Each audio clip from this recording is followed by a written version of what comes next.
Welcome back. And so we begin with party politics, zeroing in on, of course, on Mr. Peter Obi's declaration, and he's doubling down on it, that he's committed to one-term presidency if elected president of the Federal Republic of Nigeria. But there are also, of course, other concerns coming through from the Labour Party, particularly as they have to do with INEC's de-recognizing of the Abure faction for the by-election. But let's begin with Mr. Peter Obi's opposition. And joining us on this particular one is the National Publicity Secretary, of course, of one group of the party, Mr. Arabambi.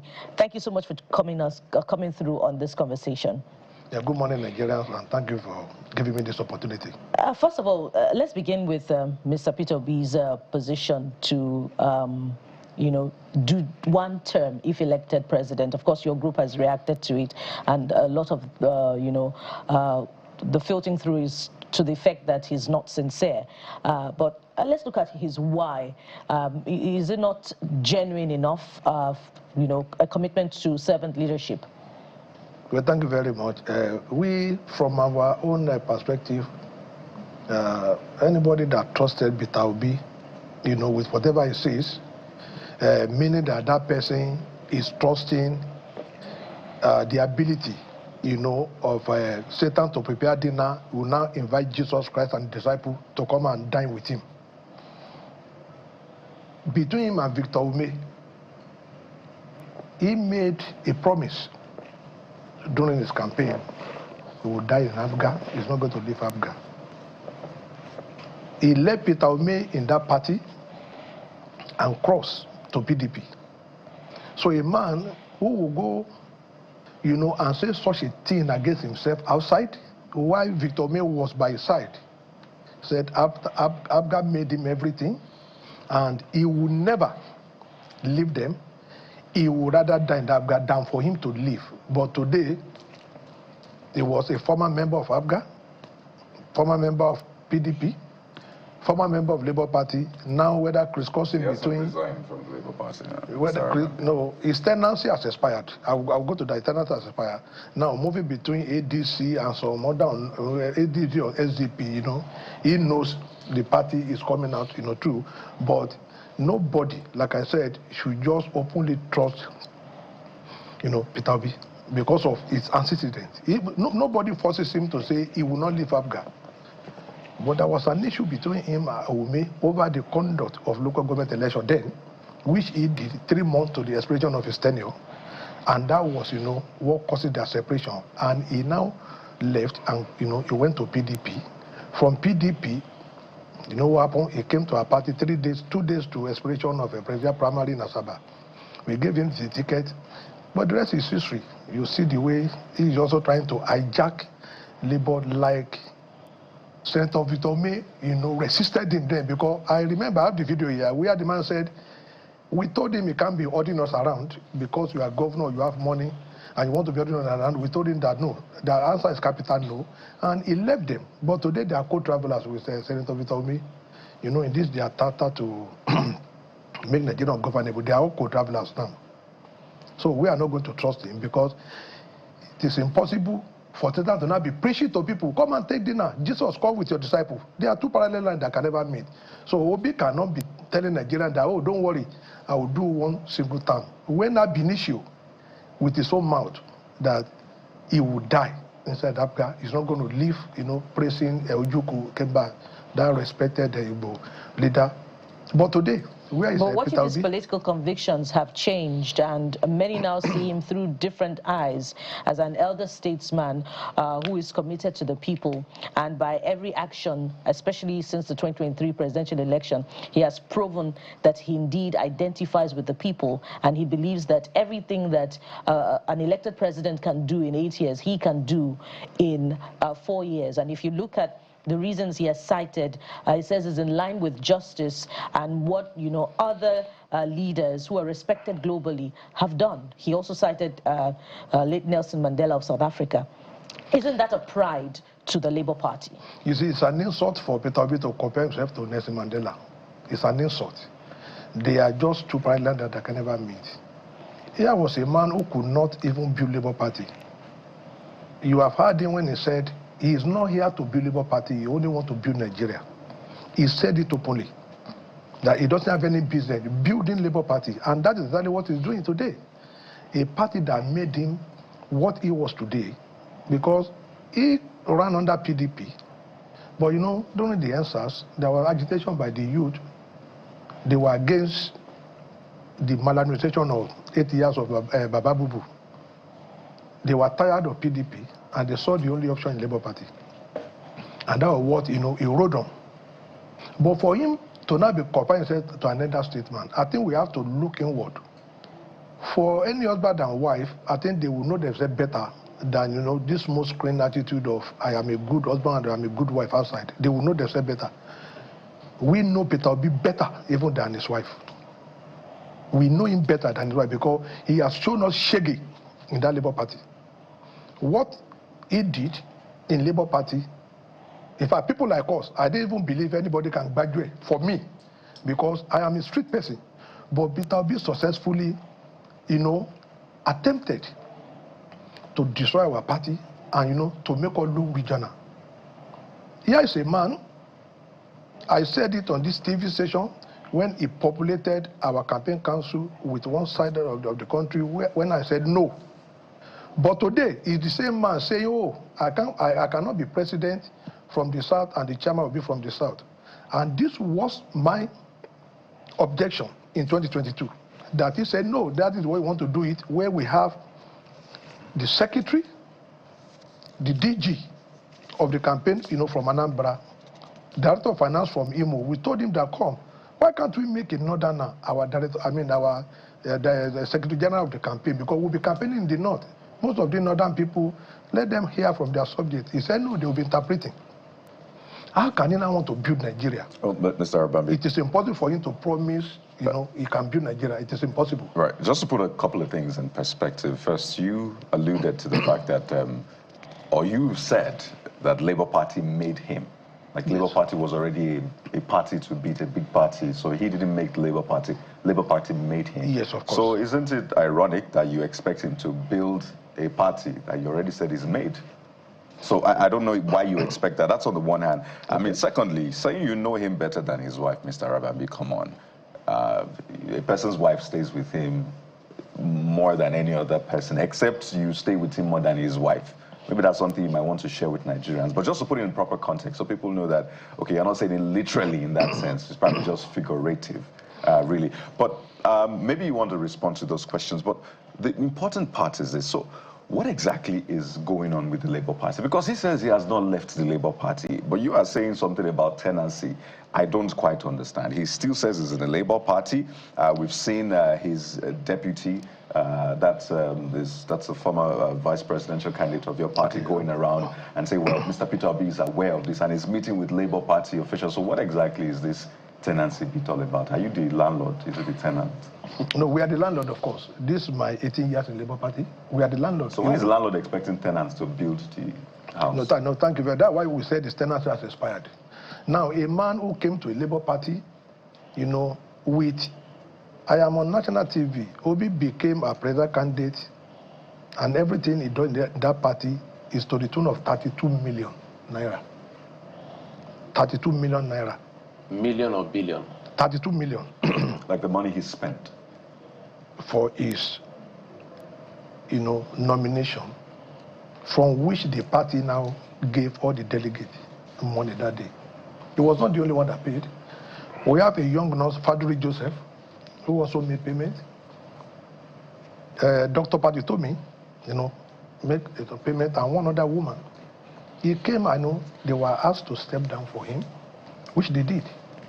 But you know what now transpired? Everybody know that acronyms with Labour Party. We know they spend shishi. No Kobo or Peter Obi came into Labour Party. To any of our candidates, you can ask them. No Kobo, I know the number of meetings we did. He did not support the party or the candidate, not even at the word with one Kobo. But this is what he did. As at the time, there was an issue between Apapa and Julius Abure. They went to US. They went to Indonesia with him, and they raised money But you see, just like I said, I never believe, anybody can carry me as a mugu. Honestly. The money came. The party did not know. They went to open an account. That was why you see Aisha Yusuf was making all this noise about Peter Obi. Aisha Yusuf and Itwai Godalo, they were the two people that superintended over the party finances without the party, knowing. It was at the point of withdrawing money, both Naira and dollar, that they came to the party. I am going to challenge him. They should bring the letter. They opened the account before they came to obtain letter of introduction. I repeat, they opened an account in 4 bank, though it's before, this matter, we also taking some say about, I will not mention those banks, but we know the bank and the account number. So what now transfer was that they came, and the 2 of them superintended over our finances. And that was why Obi planned with those 2 people to rig Labour Party in the 2023 election. Because how can we go? You want to contest against Atiku and the Tinubu of this world. You differentiate yourself of 54,000 polling unit agents out of 189. You now went to court without a result because they did not pay the agent, despite all the money, because he said, oh, we don't spend shishi. But you also, when Obi said he spent 800 million on litigation, I put it to him that they did that case for him pro bono. Pro bono. Obi did not spend anything. So how could you just come into the party? You deceive us, every one of us put in our mind, only for us to know that they just came, to do whatever they want to do. Even in Nedo, our candidate for the governorship was Olumide Akpata. Do you know that Itwai Godalo, that pastor, did not vote for Olumide Akpata? He rather went on a sojourn with his brother elsewhere. These are the people that will be parading even with Aisha Yusufu. They were the one that is keeping Labour Party money. And that was where Tanko came out to say, Obi had donated over 600 and something million in a year. Where did he get that money? Obi has never. Donated to what? No, he said the donation. He's the chairman of the obedience something. He said Obi donated money, to all the churches, schools. Yes, to the tune of, IDP camps. Yes. He said all of them. He said to the tune of 600 and something million. Okay. But I want to tell you that Peter Obi, even as far as Labour Party is concerned, never traded such an amount with us. So that was when we now got to know a presidential candidate that is receiving a lot on party fund. The secretary, does he have access to it? The chairman does not have access. That is the man that wants to govern Nigeria. With Aisha Yusufu. Aisha Yusufu can never depart from Peter Obi. But Aisha Yusufu has given an account of the spendings of the party during the 2023 presidential election. That is not the way to give an account. When you are presenting, all of us went to school, you don't present such an account. Obi just this on 4 lines, you say, oh, this is what I get. What about the people they paid money to? We know it, you see. We are only waiting for 2027 to start. So hold on. So let's be clear so that you put your thought in context. So what are you contending with, and what exactly is it? So you say he hasn't spent the money, or he didn't spend the money as claimed. So how much did he spend? How much did he claim he spent? What do you know that the public is not privy to? I said Peter Obi never expended any money inside Labour Party other than the 32 million. Every other money. So the 700 or 600 he said he spent in the contest, in the campaign. No, it's not in the primary. Donations, the schools, the nurses. No, that's a different kettle of fish. That's his personal life. No, it's not personal. It is Labour Party money. It's not personal. Obi has never donated money to anybody. I don't know. You can bring it. No, you can bring it up because I am aware of Kanu Wako in 1990 when he said he went to meet him for donation to the Kanu Foundation. He said this money is not for public use. So the ones he went to donate that, okay, let's be clear. This is not my line of argument or the question. The face-off he had with the governor of Edo State, where the governor was saying, where did you have 15 million? Are you saying he didn't donate that money? Are those the monies you're talking about? You're talking about political money? What exactly? The political money is what himself, Aisha Yusufu. So let's stay with the political money. You're delving into charity or donations. No, that was Labour Party money. Are you getting me?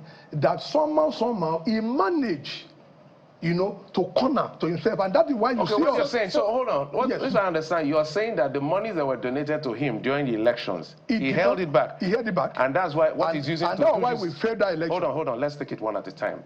Sorry, sir. Just hold on. The money he collected, donates... I want to be sure we understand Yes, the money that he collected from donations for his election is now what he's using I have some of them here. Mr. Arabambi, is what he's now using for charity. Yes, I have some. The man is a billionaire. I hope you're aware of that. Which billionaire? Where did he get the billion from? Can you provide Nigerians proof that the monies Peter Obi is spending now on the charity that you're talking about actually belong to the Labour Party? What's the proof that you can provide Nigerians? Another set of questions. You see, I wanted him to be clear on this. In Austin, Austin, US, they donated $80,000. Dallas, $75,000. Okay. North Carolina, $110,000. New York, $150,000. You understand? We have like that. Why I say, see, he will see meet us in court. All this money, our agents were not paid, and that was why they now decided to impugn on the integrity of our judiciary. So your Mr. Arrow, I'm sorry, your submission, so that, you know why I'm taking you one step at a time, so that the audience will not be confused whether we're all over the place. Your submission is to the effect that monies were donated to Peter Obi for the election. And because to the party. Yes, whether for him Labour or the party, yes. To the presidential, for the presidential election yes. or the election in general. Yes. So you said, because he said he doesn't spend shishi, he kept that money. Completely. And your submission now is that you believe those money that he did not spend for agent and all of that is what he's now using for charitable causes. 100%. Two, that was why he rigged Labour Party out of that election. I am not going to believe in that. And the election, he intended to win? No, he intended to lose the election.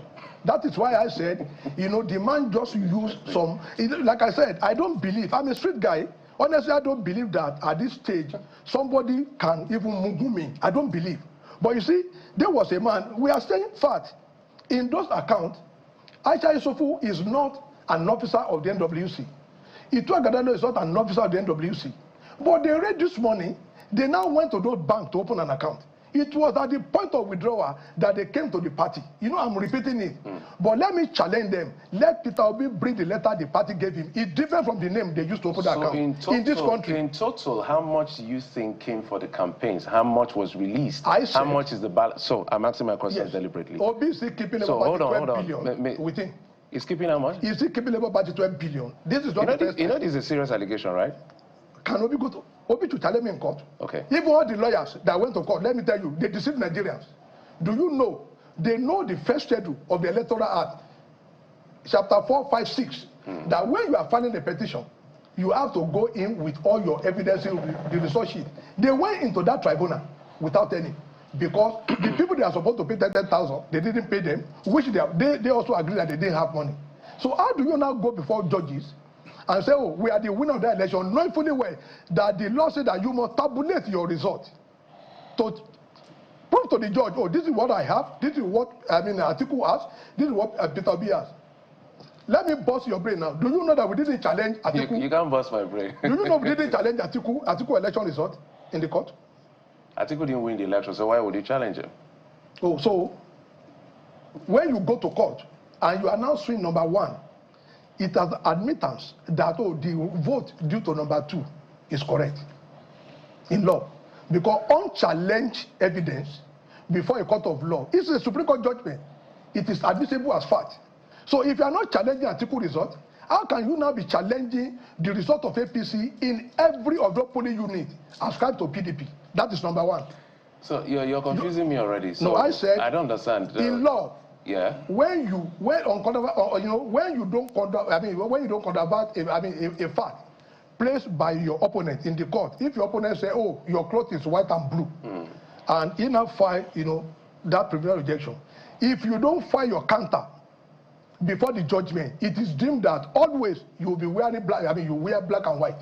You cannot win that case because the judge will ask you that you did not controvert the evidence of this man, and you let it unchallenged. In simple terms, so somebody won the election. He said he also won the election. Very good. Atiku also won the. Atiku didn't challenge Peter Obi, did he?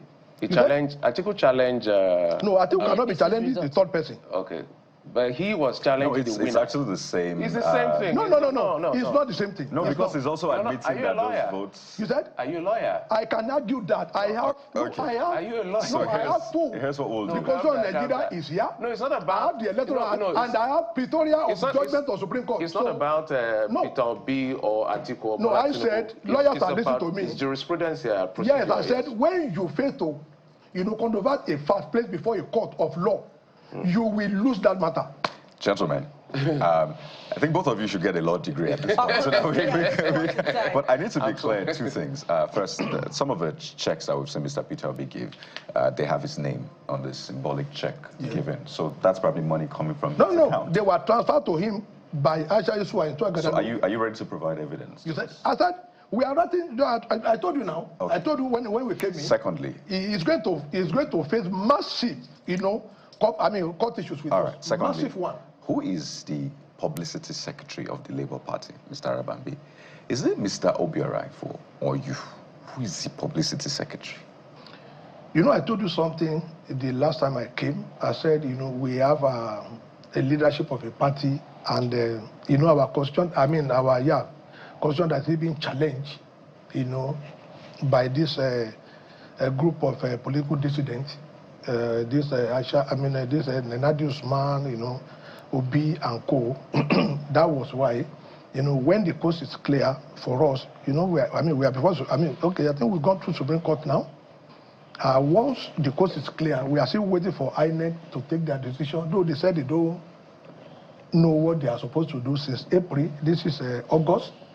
But I think our constitution, they have not accepted the constitution. But as I said, I remain, the valid National Public Secretary. So it's not Mr. Obiora? Yes. It's not Mr. Obiora. And of course, you're also challenging Madam Aisha Yesufu for a public statement made in a viral video. You're also taking them herself alongside Mr. Peter Obi to court on this particular one, right? Yes. They were not the one who would go to court. It is just another mandamus which I have discussed with 2SAN to let them come and explain why Aisha Yesufu will have the audacity to refer to the present administration as illegitimate. Because as far as we are concerned, when a president or a winner has been declared by INEC, it's open to challenge in the court of law. Our Supreme Court cannot declare President Bola Ahmed Tinubu a duly elected president, and Aisha Yesufu will sit down somewhere and be telling Nigerians that, Tinubu is an illegitimate president. She has the right to go and drop Nigerian green passport and take out whatever passport she wants to take. But it is unheard of for a Nigerian who knows that he has an obligation and right. It's your obligation to conserve Nigeria that will accord you the right as a citizen. So in closing, Bukola, so is the Labour Party presenting a candidate in this election? Yes, of course, from the south. By the way, the last time you were here, you said the party was going to meet to deliberate on the expulsion of Mr. Peter Obi. That has not been done. Yeah, because he sent Dati Ahmed to come and plead on his behalf. That's why Dati Ahmed came into that NWC meeting. This is getting interesting. That's not what we hear from the other. No, I am telling you that he sent him. After that, has he not going to see Dati Ahmed in his house? We will have expelled him, but he said he's coming to atone. He has a lot of things to atone for because he committed a lot of sin in Labour Party and need to come. In fact, especially this one that they say they are planning to overthrow, a democratic elected president. We don't want them to use Labour Party. They can go and use ADC platform, that they are band of coalition party. They can go and use it, but we don't want anybody to now give us a bad name in Nigeria that, maybe we are a party that are, political party, maybe that is political party agitators. We are not agitators. We are just political party that want to seek election. But as far as we are concerned, we want to challenge President Bola Tinubu in an election in 2027. Not that we will allow anybody to plan an insurrection to remove him. This is clearly an ongoing conversation. Of course, we're going to give a right of reply to all the parties that have been named in this particular one. But we must thank you very much, Mr. But let them bring document, please. Arabambi is the National Publicity Secretary of one group of the Labour Party. Thank you so much for coming through on this one. Thank you very much, and good morning. We're not quite done with the Labour Party yet. We're going to be speaking with Mr. Obi right after this time out, so stay with us. We'll be right back.